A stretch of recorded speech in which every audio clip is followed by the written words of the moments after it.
এটা এটা আমার এই কোশ্চেন একটা, এই কোশ্চেনটা তাহলে করে ফেলি। বলো। আপনার ওয়াইফকে অপহরণ করেছিল এই শেখ মুজিবের, তারপর গোলাম মোস্তফার ছেলে এরা, কামালের বন্ধু বান্ধবেরা, না, এটার গাজীপুর তো নিজে নিজে ছিল। নিজে আচ্ছা, তো হ্যাঁ নিজে। আপনার আপনার স্যার আপনি এটার বিচার চেয়েছিলেন শেখ মুজিবের কাছে, আপনি আমার বউ বিচার কন্টিনিউ চেয়েছিলেন। করেন। জি, কন্টিনিউ করেন স্যার এবার। হ্যাঁ, যে আপনি বিচার, আপনি প্রাইম মিনিস্টার, কারণ ঘটনাটা মুজিব কি ছিল স্যার, ঘটনাটা কি ছিল স্যার, একটু শুরু থেকে বলেন। ঘটনা খুবই, এটা একটা মানে মজার ঘটনা। আচ্ছা, তুমি শুনতে চাও? তুমি তো, আমার বইতে লেখা আছে যদিও। সবাই শুনতে চায় স্যার, সবাই, আমি আর একা না, সবাই শুনতে চায়। ঘটনাটা হচ্ছে, আমার এক খালাতো বোন, তার নাম পারভিনা। তার বিয়ে ঠিক করেছিলাম আমি আর নিম্মি কর্নেল রেজার সাথে, যে আমাদের চেয়ে জুনিয়র চাকরি। তার সাথে বিয়ে হবে, অনুষ্ঠান হবে লেডিস ক্লাবে। তো দুপক্ষেই আমাদের পরিচিত, অতএব আমরা হলাম রায় মিডিয়া। ঠিক আছে, ঠিক আছে। তখন আমরা কি করলাম, সমস্ত অ্যারেঞ্জমেন্ট আমাদের উপরে দায়িত্ব আসলো। তো কাকে রাখি আর কাকে বাদ দিই, এত মানুষের সাথে পরিচিতি। তো আমরা, যাই হোক, বেশ ভালোই, প্রায় 2-3 হাজার লোকের মতো লোক ইনভাইট করা হলো দুই তরফে। চলছে বিয়ের আসর। তখন আমার একমাত্র শালা, যার নাম বাপ্পি, ও ম্যাকগিল ইউনিভার্সিটিতে পড়তো, ওখান থেকে ছুটিতে আসছে দেশে। He was also present in this ceremony. আমি আর নিমিত দুই পক্ষের মানে হোস্ট বলতে পারো, হুম, সবাই দেখাশোনা করছি। বাপ্পি বসে আছে ছেলেদের যেখানে বসার জায়গা সেখানে। তখন লম্বা চুলে একটা ফ্যাশন ছিল। He has just come from Canada, তো লম্বা চুল, and he had beautiful hair, and he was a handsome man. হুম। আমার মতো এত খারাপ চেহারার লোক ছিল ওইটা না আর পরে, কি। ওইটা ওই অনুষ্ঠানের শেষ হওয়ার আগে বলবো স্যার, জি বলেন। আচ্ছা, তারপর তোমার, ও বসেছিল অন্যান্য গেস্টদের সাথে।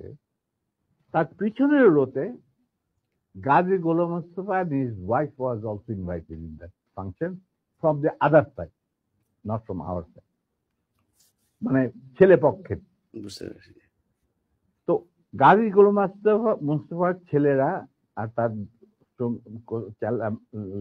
সাঙ্গবঙ্গ পিছনের সিটে, পিছনের রোতে সিটে বসা। তাদের মধ্যে একটা ছেলে বাপ্পির চুল টান দিল পিছন থেকে।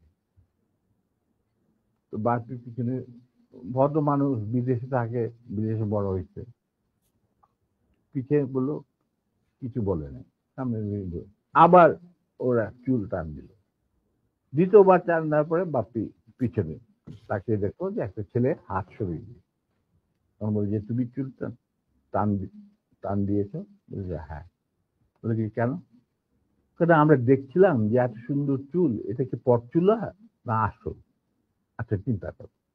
হুম, সে তখন ইউনিভার্সিটিতে পড়ে, আর এই পুচকে ছেলে তখন বোধহয় স্কুলেও পড়ে না, বা স্কুলে 6-7 ক্লাস হবে। তখন বাপি বলে, বেয়াদব ছেলে, তুমি আর এখানে বসবে না, তুমি অন্য কোথাও গিয়ে বস। ওরা বেরিয়ে চলে গেল। আমরা কিন্তু কিছুই জানি না, মানে আমি আর নিমি এত ব্যস্ত, দুই পক্ষকে দেখাশোনা, খাওয়া দাওয়া চলছে এর মধ্যে। হঠাৎ দেখলাম দুটা মাইক্রোবাস, রেড ক্রসের, আর একটা গাড়ি, গাড়ি, সবুজ রঙের গাড়ি আগে, পিছনে দিয়ে মাইক্রোবাস। মাইন্ড ইউ, তখন কিন্তু আমার নিজের personal security guard with wireless মজুদ লেডিস ক্লাবে। হুম। আমি কুমিল্লাতে, তখন কুমিল্লা থেকে আসছি বিয়ের জন্য। তো ন্যাচারালি আমাদের গার্ড নিয়ে চলাফেরা, এটা তো আর্মির নিয়ম, এটা তুমি জানো। আসলো, থামলো, দুইটা মাইক্রোবাস থেকে প্রায় 8 জন ট্রেনগানধারী সাদা পোশাক পরা লোক নামলো, আর ফোকসো গাড়ির থেকে নামলো গাজী গোলাম মোস্তফা স্বয়ং। তার স্ত্রী কিন্তু উপস্থিত মেয়ে মহলে। উনি গাড়ি থেকে নেমেই চিৎকার করতে শুরু করলেন, মেজর ডালিম কোথায়, মেজর ডালিম কোথায়, মেজর ডালিম কোথায়। বহুতবার বাড়ছে, আর সহ্য করা যায় না। আমি অবাক হইলাম, এরকম চিৎকার করছি কে? তখন একটা ছেলে এসে, একজন হিওয়াজে ট্যাক প্লাটুনের একটা ছেলে, কে আমার নামটা মনে নাই, এসে বললো যে ভাই আপনাকে খুঁজ করতে এই চিৎকার করতে, এই তো গাজী গোলাম মোস্তফা, তার সাথে 8-10 জন ট্রেনগার্ডধারী লোক আছে। মাইন্ড ইউ, তখন কিন্তু army was deployed in the whole country to recover illegal arms. আর আমাদের ঢাকার হেডকোয়ার্টার ছিল রেস কোর্ট। আমরাও সেই অপারেশনে যুক্ত ছিলাম। যাই হোক, আমি বাইরে আসলাম, আসে গাজী গোলাম মোস্তফার সামনাসামনি বারান্দাতে। আমি মেজর ডালিম, আপনি আসুন, আপনার বেগম সাহেব তো আছেন ভিতরে, আপনি আসুন, বরবধূকে আপনি দোয়া করে দেন। হারামজাদা বারবার সে আর্মির, আজকে আমি উচিত শিক্ষা দেব। আমি দেখলাম আমার চারদিকে ওই ট্রেনের ঠাকাইলেও প্রায় 4-5 জন মানুষ, আর 4-5 জন খালের দাঁড়িয়ে। আমরা এটা কি, আমি একজন ট্রেন মানুষ, আমার স্কট আছে ওখানে প্রায় 4-5 জন, ওয়্যারলেস আছে, I can call anyone any time, MP unit, যে ইউনিট দরকার হয়। এই কি অবস্থা, একটা বিয়ে বাড়ির মধ্যে এরকম একটা হুলস্থুল কাণ্ড। আপনি দেখেন কিছুই, কি ব্যাপার কি, আপনি আজকে তো উত্তেজিত করেন। আমি তো জানি না যে এর মধ্যে কি ঘটনা ঘটে। ওগুলো ওঠ, এ উঠা, মাইক্রো বাইক আমাকে ঠেলতে ঠেলতে নিয়ে যাচ্ছে মাইক্রো। আপনি ব্যাপার কি গাড়িতে, এটা একটা বিয়ে বাড়ি, একটা মেয়ের বিয়ে হচ্ছে, আর আপনি আমাকে বলছেন উঠ। কি আমার কাপড় টাপড় ধরে 4 জন মিলা আমাকে উঠালো। খবর চলে গেল ভিতর অন্য মহলে, নিম্মি আর আমার শাশুড়ি, আমার খালার শাশুড়ি, মানে কন্যার মা, উনি বেরিয়ে আসলেন। ওনারা আসলেন যে কি ব্যাপার, দেখে যেরকম আমাকে ঠেলাঠেলি করে উঠানো হচ্ছে মাইক্রোবাসে। আমি মাইক্রোবাসে উঠলাম, উঠে দেখি চুল্লু আর আলম নামে 2 জন মুক্তিযোদ্ধা, ক্র্যাক প্লাটুনের সদস্য, তারা ছিল আমার ছোট ভাই স্বপনের সাথে, স্বপন বীর বিক্রম। ওদেরকেও মারতে মারতে মানে রক্ত বের করে ফেলেছে, মুখ দিয়ে রক্ত ঝরছে, আহত অবস্থায় তারাও মাইক্রোবাস। তখন আমার খালাম্মা গাজীকে বললো, গাজী সাহেব আপনি কি করছেন, আমার মেয়ের বিয়ে হচ্ছে, আর দে আর দি, তারা বর পক্ষেরও কন্যা পক্ষেরও। কি হয়েছে কি, ওরা তো ব্যস্ত। বলে আমি ওদেরকে উচিত শিক্ষা দেবো, ওকে আমি উচিত শিক্ষা দেবো। তখন আমার স্ত্রী বললো যে আপনি তাকে একা নিয়ে যেতে পারবেন না, আপনি আমাকে সঙ্গে নিয়ে আসবেন। ঠিক আছে চল বলে ওরেও ধাক্কা দিয়ে উঠায় দিল মাইক্রোবাসে। তখন আমার খালা বললেন, গাজী সাহেব আপনি কিন্তু বাড়াবাড়ি করছেন, ঠিক আছে, যেখানে আপনি নিয়ে যেতে চান আমিও যাবো সাথে। গাজী কি স্যার তখন ঢাকা আওয়ামী লীগের সভাপতি নাকি? তখন সে আওয়ামী লীগের সভাপতি নয়, he was also the chairman of the Red cross.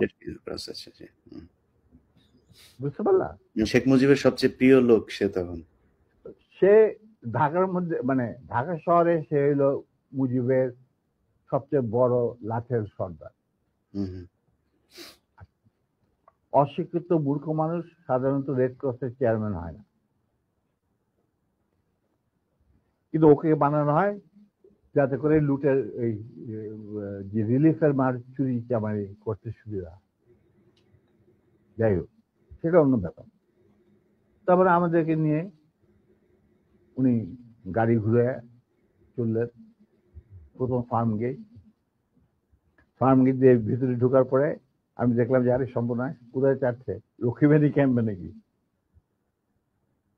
তখন আমি চিন্তা করছি কি করি। এর মধ্যে আমার খালা আর নিমি নিজেদের শাড়ি ছিঁড়ে চুল্লু আর আলমকে ব্যান্ডেজ করে দিয়েছে, মানে যেখানে যেখানে ক্ষত, তার দিকে রক্ত পড়ছিল।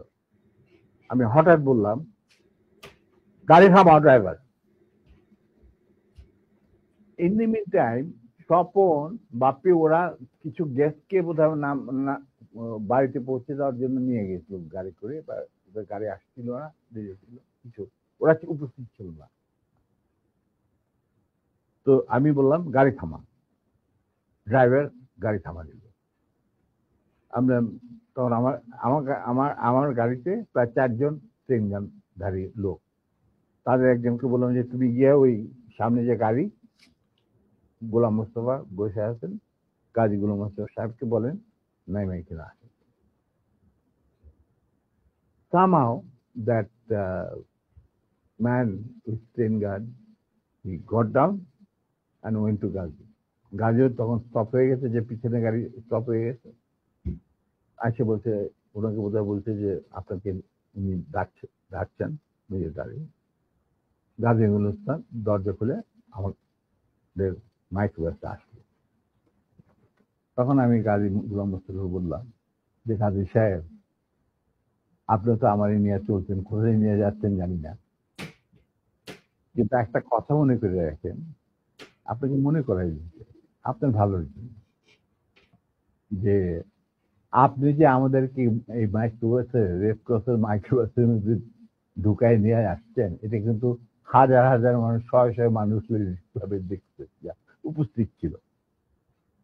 অতএব আপনি কিন্তু আমাদের সাথে যাই করেন, আপনি কিন্তু পার পাবেন। এইটা শোনার পর গাজী গেল একটু ঘাবড়ায়, যে তাই তো, আমি যে উঠাই নিয়ে আসছি এটা তো সবাই দেখছে। তখন আমি বললাম যে আপনি যাই করেন, আমি উনি যখন একটু হতভম্ব হয়ে বোধ দেখাচ্ছে, আমি বললাম যে গাজী সাহেব, আমি আপনাকে একটা পরামর্শ দিই, আপনি যাই করেন, আপনি শেখ সাহেবের কাছ থেকে আগে পারমিশনটা নিয়ে নেন, এছাড়া আপনি বাঁচতে পারবেন না। এর মধ্যে আমার ছোট ভাই স্বপন বীর বিক্রম ফেরত আসছে লেডিস ক্লাবে, বাপ্পি ফেরত আসছে। ওরা শুনলো যে এই ঘটনা ঘটছে, ওখান থেকে সোজা স্বপন চলে গেল এমপি ইউনিটে, ঢাকা ক্যান্টনমেন্টে। ওখানে গিয়ে বললো যে এরকম অবস্থা, বিয়ে বাড়ি থেকে কিডন্যাপ করে। এই বিয়েতে কিন্তু জিয়া রহমান উপস্থিত ছিল, শফিলিও উপস্থিত ছিল, খালেদ মোশাররফ, মানে সবাই উপস্থিত ছিল। আচ্ছা, তো ওনার তখন চলে গেছে। সেদিন কি ছবি দেখানোর কথা ছিল, সত্যজিৎ রায়ের যদি মহানগর না কি একটা ছবি, তো ওটা দেখার জন্য সবাই চলে গেছে আগে, তাড়াতাড়ি খাওয়া দাওয়া করে। তখন এই খবরটা পাওয়ার পরে the CEO of the MP unit এই খবরটা ব্রিগেড মেস, ইউনিট মেস সবখানে এটা সে জানাই দিল। ইয়াং অফিসাররা লুঙ্গি গেঞ্জি পায়জামা যে যা পরা ছিল সবাই ঢাকা শহরে বেড়ে হয়ে আছে। তারা খুঁজতে লাগলো যে আমাদের অ্যাবডাক্টেড অফিসার তার ওয়াইফ কোথায়। আর একদল সোলজার এমপির পাঠানো হলো, যারা ওই অবৈধ অস্ত্র কালেকশনে ডিপ্লয় ছিল, গাজীর বাড়িতে যাদের পাইছে সবাই বন্দুকেরা নিয়ে আসছে রেস্ট ময়দান। আমি কিন্তু এগুলো কিছু জানি না। গাজী তখন আমার কথা শোনার পর ও ওদের কিছু চিন্তা করলো, চিন্তা করার পরে দেখলাম যে উনি লক্ষ্মীবেনের দিকে না গিয়ে 32 নম্বরের দিকে যাচ্ছে, কলাবাগানে। আমি বললাম যে আলহামদুলিল্লাহ। তখন 32 নম্বরে গার্ড রেজিমেন্ট ছিল, ফার্স্ট ফিল্ড রেজিমেন্ট, যেটা আমার হাতে গড়া। তারা গার্ড দিচ্ছিল প্রাইম মিনিস্টারের বাড়ি, আমার জানা আছে।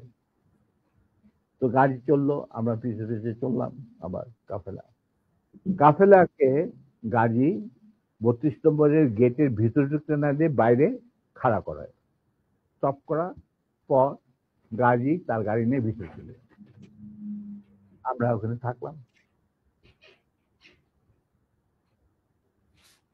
ইতিমধ্যে যখন এরকম সারা আর্মি ডিপ্লয়মেন্ট যারা ডিপ্লয়েড ছিল তারা যখন গাড়ির পরিবেশ ধরে নিয়ে আসছে, আর সবখানে ব্যারিকেড দিয়ে চেক করা হচ্ছে প্রত্যেকটা গাড়ি যে আমাদের মিসিং অফিসার তার স্ত্রী কোথায় আছে কিনা, যাতে ঢাকার বাইরে না যেতে পারে। এই হুলস্থুল চলছে। আমাদের তখন রেসকোর্সের কমান্ডার ছিলেন major movement, CO first lancer. তো উনি মেজর মুভমেন্ট ছিলেন অপারেশন ইনচার্জ, পরে লেফটেন্যান্ট কর্নেল। আচ্ছা, যাই হোক, তখন আমরা বললাম যে গাড়ির ভিতরে গেল কি বলবে।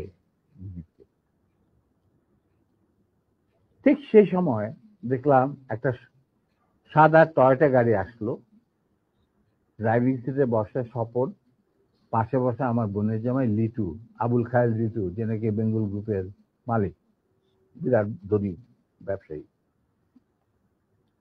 ওই সালমান রহমান তোমানের সাথে সবাই একটা। যাই হোক, ওরা দুজন, আর এসপি মাহবুব সঙ্গে। এসপি মাহবুব ছিল মুজিবের খুবই বিশ্বস্ত একজন কিলার, মানে তাকে যে সমস্ত এই মানুষ মারা টারা হতো আর কি। ঢাকা জেলার SP SP Mahbub, not major. He was given during the war he was given rank of a captain. Mahbub was a good friend of mine, and anyway, ওদের গাড়ি যখন আসলো, আর গাড়ি থেকে পরে আমি এই গল্প মাহবুবের কাছে শুনছি যে স্বপন এই ক্যান্টনমেন্টে জানানোর পর সে চলে গেল মাহবুবের বাসা। মাহবুবের কিন্তু সেই বিয়েতে আসার কথা। তো সে ওয়্যারলেসে জানাইছে যে আমি মানিকগঞ্জ থেকে ফিরছি খুব সহসাই, আমি বিয়ে বাড়িতে আসছি, তো আমার দেরি হবে। স্বপন চলে গেছে তার বাসায়, সে থাকতো মিন্টন রোডে, মানে ক্লাস 1 গ্যাজেটেড অফিসারদের জন্য একটা এনক্লেভ আছে, তুমি হয়তো জানো, দেখেছো কিনা জানি না। তখন বাংলো ছিল, এখন বোধ হয় মাল্টি ফ্ল্যাট, ওই ইন্টারকনের সাথে। তো সেখানে মাহবুব থাকতো একটা। তো ফ্ল্যাটে লিটু আর স্বপন গিয়ে উপস্থিত হয়েছে। ঠিক সেই মুহূর্তে Mahbub was getting ready to come to marriage, Manikganj থেকে ফিরে আসছে।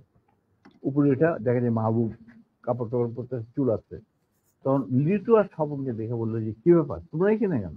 আমি তো আসছি, আমি তো বলছি তোমাদের জানাইছে, আমার অফিস থেকে জানানো হয়নি যে আমি দেরি হবে মানিকগঞ্জ। হ্যাঁ, কিন্তু মাহবুব এক ঘটনা ঘটছে। বলে কি ঘটনা? যে নিম্মি আর ডালিমকে উঠায় নিয়ে গেছে গাজী গরম বিয়ে বাড়ি থেকে। কোথায় নিয়ে গেছে, কি হয়েছে জানি না, তবে তার পরিবারের সবাই এখন অ্যারেস্ট করা হয়েছে। তারা সব ওই সারদি উদ্যানে আছে, মানে রেস্ট করছে। আর্মি সারা ঢাকা শহরে ছড়ায় পড়ছে, তার প্রত্যেকটা গাড়ি চেক করতেছে যে looking for the missing officer and abducted officer and his wife. মাহবুবকে চাই নাকি?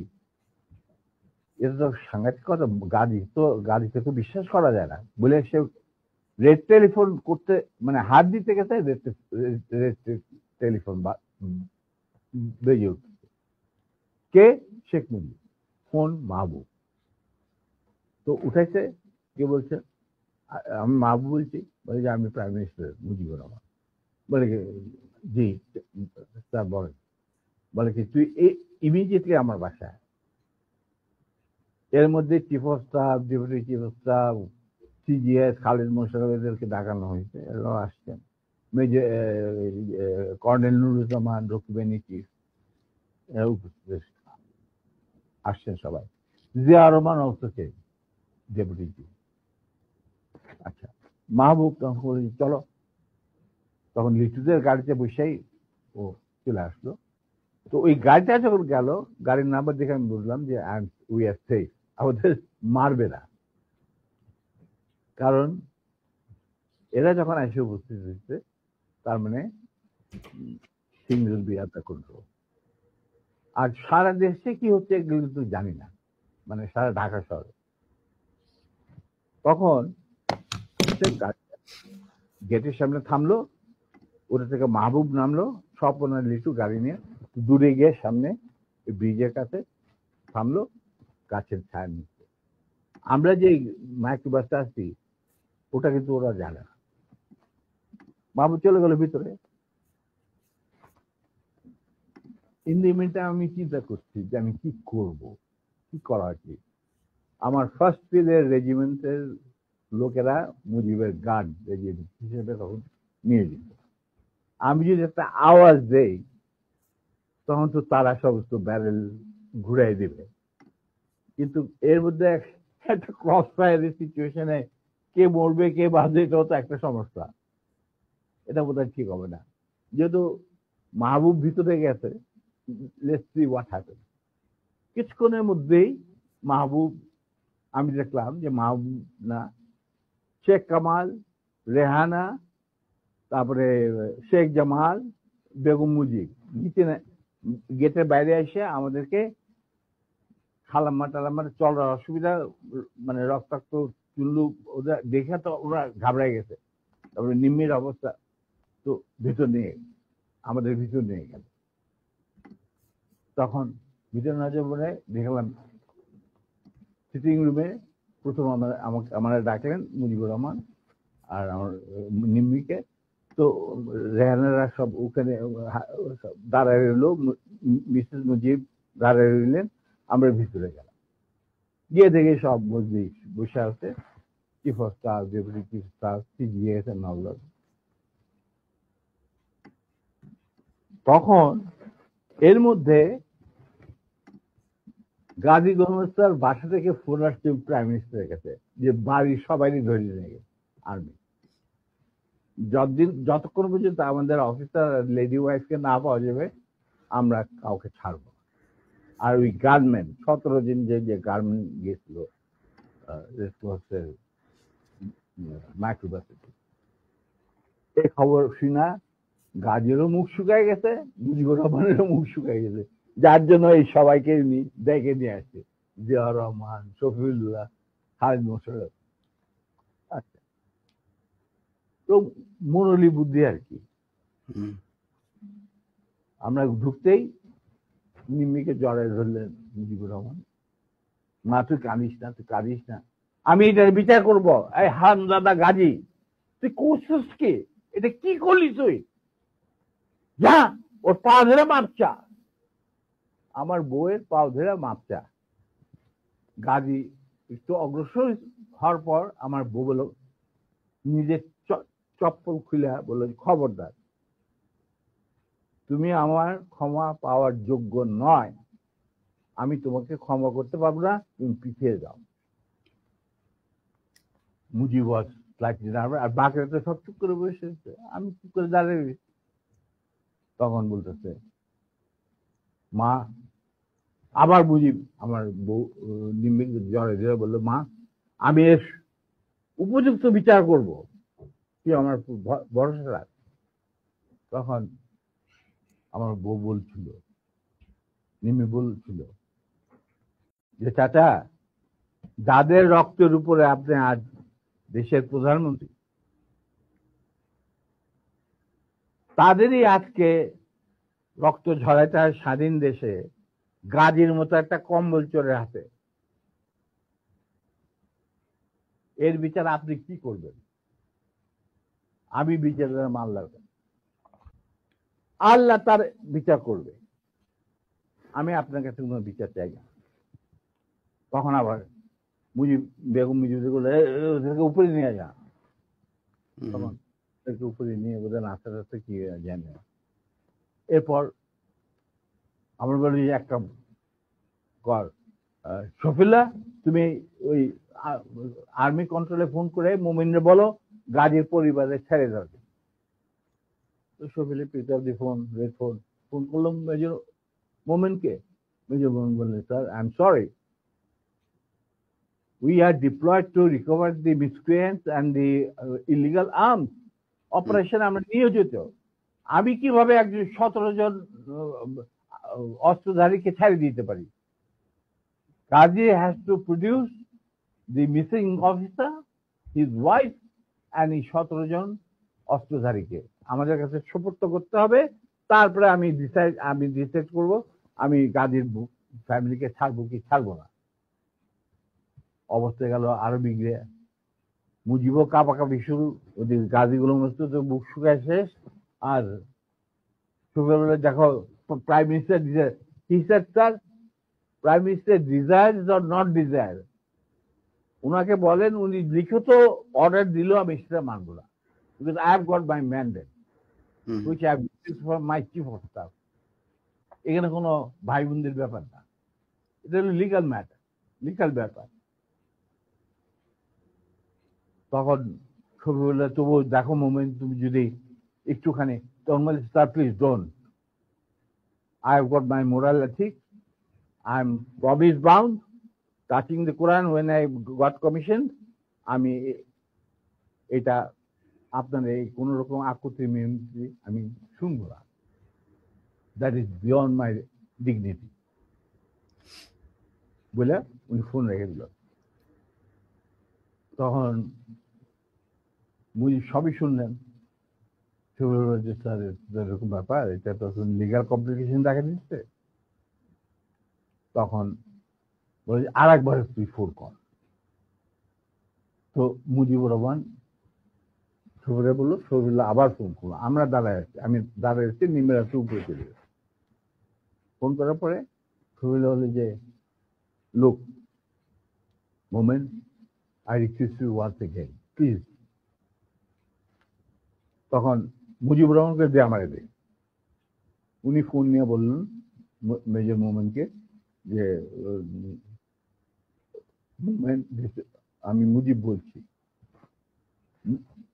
He said, sir, I have no time, I am running a big operation and I am the commander. I am sending one of my officers to your residence. He will explain whatever I have got to say. So he dropped the phone. মুজিবের মুখ শুকিয়ে গেল। এখানে যারা বসা, জিয়া রহমান আর খালেদ মোশাররফ, নুরুজ্জামান, এরা সব করে বসে। শফিউল্লাহ কি করা যাবে? Within 5 minutes Captain Shahid arrived. He was from cavalry and he was a friend of mine during the student days. আমরা একসাথে কন্টেম্পোরারি ইউনিভার্সিটিতে ছিলাম আর কি।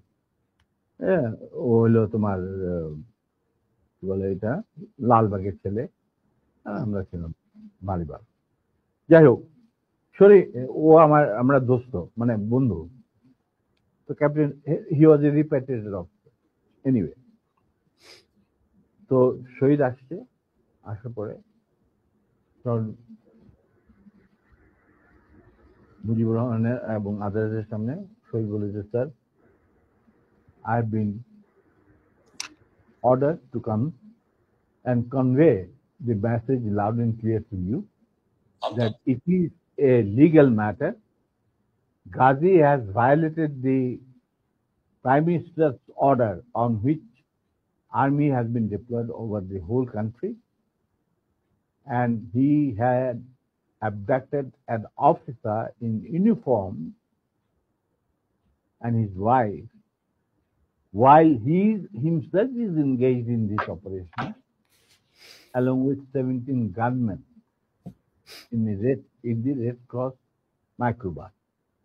Now, যেহেতু আমরা ডিপ্লয়েড আছি to recover the illegal arms, The commander said, no way, Ghazi and these 17 people has to be surrendered to him, and then legal proceedings will start according to the law. হুম, হুম।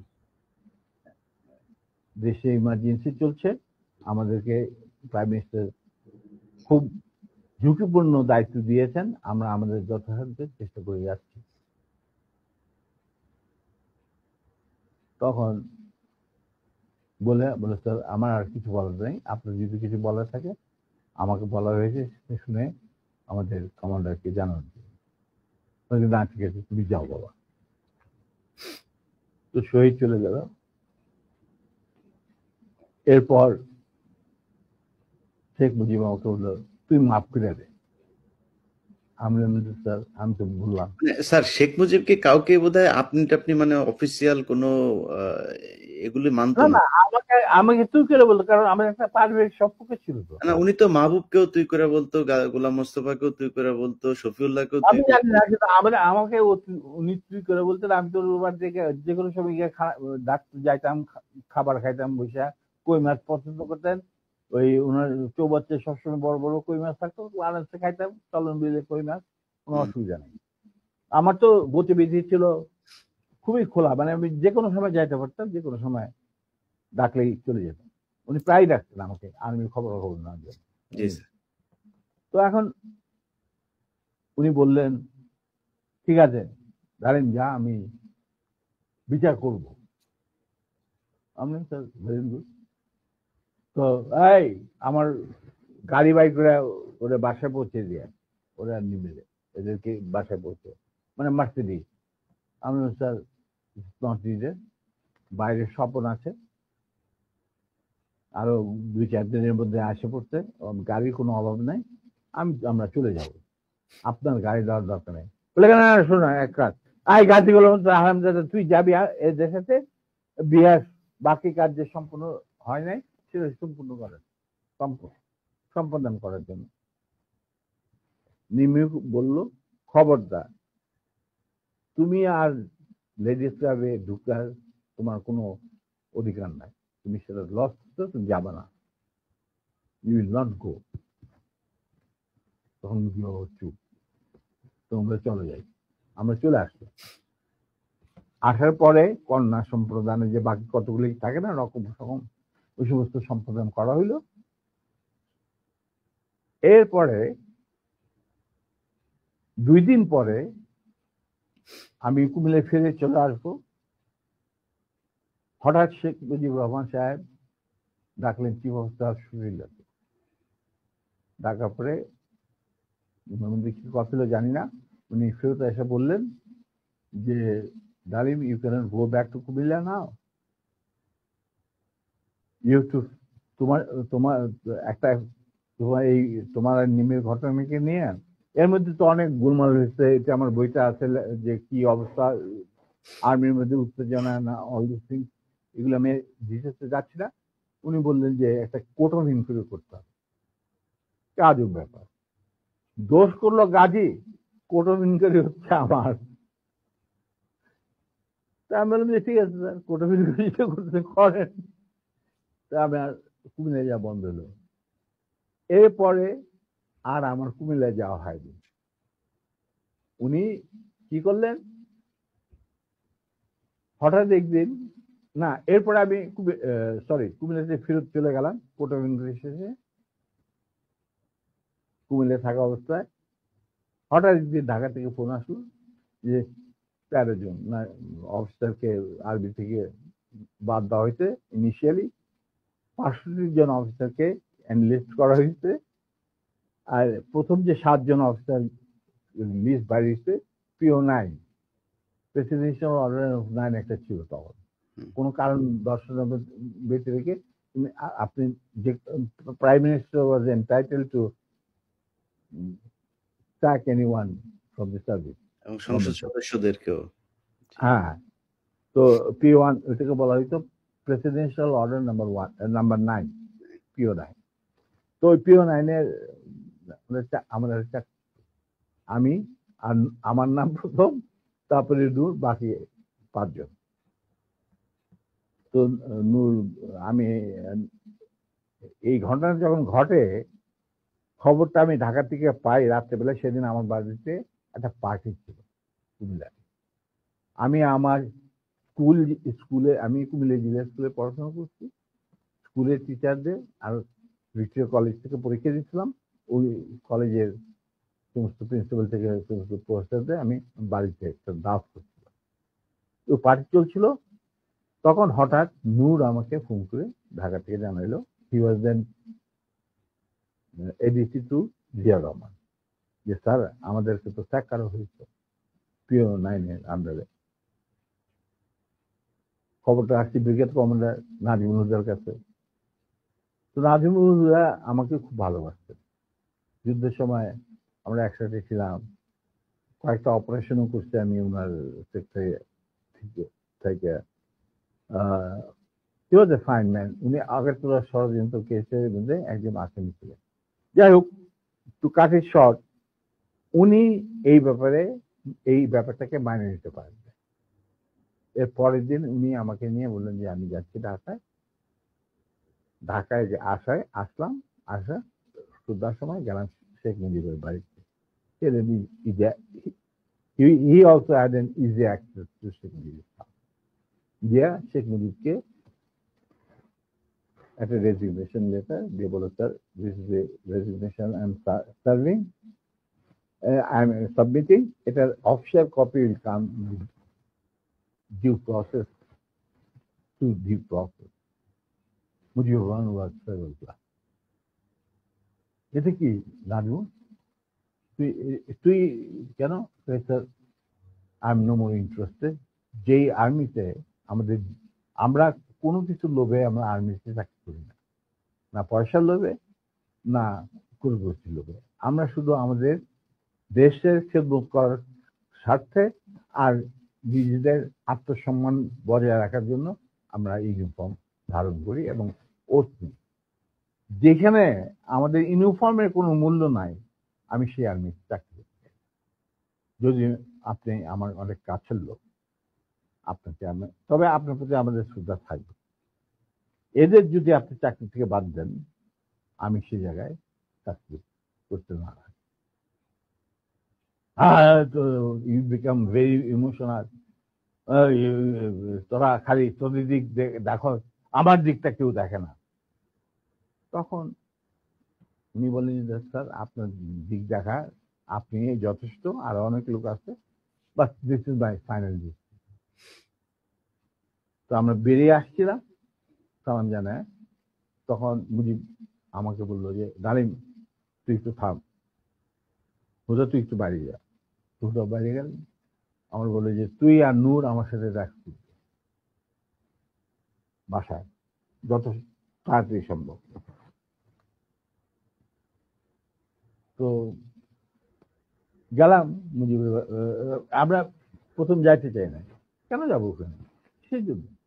যাই হোক, আবার reminder আসলো মুজিবের তরফ থেকে। তখন তো আর মানা করা যায় না। গেলাম, যাওয়ার পর that was the last meeting between us and between me and Sheikh Mujib পরিবার। যথাযথ 3 তলায় এই রুমে যেখানে গোপন মিটিং হতো, ওখানে গেলাম। রেহানা চাটা দিয়ে গেল, আমি নূর আর তো আমরা চাটা খেলাম। সেসব বলে দেখো বাবা, তোরা শুধু তোদের সাইডটা দেখা, আমার সাইডটা দেখ। আমার তো পার্টি নিয়ে চলতে হয়, আমি তো একজন রাজনীতিবিদ। পার্টি বাদ দিয়ে তো আমি চলতে পারি না। আমি আমরা তো কোনো রাজনীতি ইনভলভ না। পার্টি কেন করে চালিত হয়, কিভাবে চলবে, সেটা এই সমস্ত ব্যাপারে আমাদের কোনো জ্ঞানই নেই।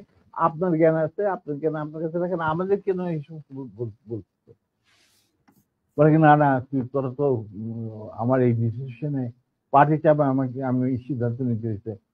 হ্যাঁ স্যার, আপনি ভালোই সিদ্ধান্ত নিচ্ছেন। 65 জন অফিসারকে চাকরি বার করে দিলে কি অসুবিধা হবে? আর্মিতে তো হাজার হাজার অফিসার আছে। উনি বললো যে না না শোন, তোরা কি, তোদের জন্য আমি কি করতে পারি? তোরা যদি বিদেশে চাকরি করতে চাস, আমি তোদেরকে বিভিন্ন মিশনে পাঠাতে পারি, যেখানে যাদের ইচ্ছা। তোরা যদি ব্যবসা করতে চাস, তাহলে শেখ নাসেরের পার্টনার হয়ে ব্যবসা কর, মানে তার ছোট ভাইয়ের সাথে পার্টনার হয়ে ব্যবসা কর। আমরা বললাম যে, আমি বললাম চাচা আপনি আমরা শ্রদ্ধা করি, এখনো শ্রদ্ধা করি, আপনি ভালো মনে করছেন, আপনি আমাদের চাকরি কৃত করছেন, আল্লাহ আল্লাহ খায়ের আল্লাহ। খাওয়া পড়ার জন্য আপনার ভাইয়ের সাথে মিলে ব্যবসা করতে হবে না আমাদের, আমরা ওইরকম পরিবার থেকে আসি নাই দুজনেই, এটা আল্লাহ চালাই দিবে, মালিক আল্লাহ, রিজিকের মালিক আল্লাহ। আর দ্বিতীয় কথা, বিদেশে চাকরি নেওয়া সেটাও সম্ভব না, আপনি সরকারের আন্ডারে আমরা আর চাকরি করতে পারবো না, কোনো ব্যাপার। যদি পারেন ইউনিফর্ম ফিরে দেন, তাহলে আবার আমরা চাকরি করবো, তাহলে দরকার কিছু। কিন্তু যার আগে একটা কথা বলে দিচ্ছি, এই যে আপনার পার্টি করতেছেন না, যারা আপনার কানে মধু ডালে সবসময়, যে বাংলাদেশ মানে মুজিবুর রহমান, বাংলাদেশের জনগণ মুজিবকে ভালোবাসে, মুজিব তাদেরকে ভালোবাসেন, আবার একই সাথে আপনি দেখেন যে টিকা গণভবনের দেওয়ালে যে মুজিব বলে কম্বল তোরা গাদি, এতগুলি কম্বল এলো, আমার কম্বলটা কই, সেটাও বাংলিশ করে বাইরে পাঠাই হারামজাদা। এদের নিয়ে আপনার রাজনীতি করতেছে করেন। আবার টিকা দেখা যায় মুজিবের মাথায় গোবর, বুদ্ধি বলে কিছু নাই। আপনি আবার তোফাইল দিঘান, এই কথা জানলো কিভাবে জনগণ, তখন আবার তোফাইল কাজ এগুলি জলদি জলদি। চাচা, এই যে চাটার দল আপনাদের ঘিরে রাখছে, আপনি জানেন না, আপনি আজকে 71-এর আগে যে মুজিব আপনি ছিলেন, সেই মুজিব আজকে আপনি না। আপনাকে জনগণ কতটা যে ঘৃণা করে, আপনি যে জনগণ থেকে কত দূরে চলে গেছেন, আমরা মাঠে ময়দানে কাজ করি, আমরা জানি। দিন একদিন আসবে চাচা, আগে হোক পরে হোক, দিন একদিন আসবে, যেদিন যখন গুলির বৃষ্টি শুরু হবে, সেই গুলিগুলো সব আপনি নিজেই ধারণ করতে হবে। আপনার চারিপাশে একজন লোককে খুঁজে দেবে,